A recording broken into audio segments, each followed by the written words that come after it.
ఇడా పింగళికా మధ్య సుషుమ్నా గ్రంథిభేదిని కాలచక్రాశ్రయోపేత కాలచక్రస్వరూపిణి.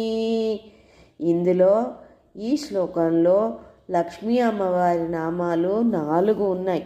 ఇడా పింగళికా మధ్య సుషుమ్నా అంటే 72,000 నాడులలో మధ్యలో అంటే ఇడా నాడి పింగళ నాడి ఉండే మధ్యలో ఉండే సుషుమ్నా నాడి రూపంలో ఉన్న తల్లి. గ్రంథిభేదిని గ్రంథులను భేదించు తల్లి.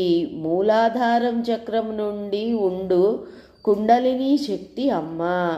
కాలచక్రాశ్రయోపేత కాలచక్రములో కూడుకొని సూర్య జ్యోతి అయిన ఉండే తల్లి. కాలచక్ర స్వరూపిణి కాలచక్ర రూపంలో ఉండే అమ్మ.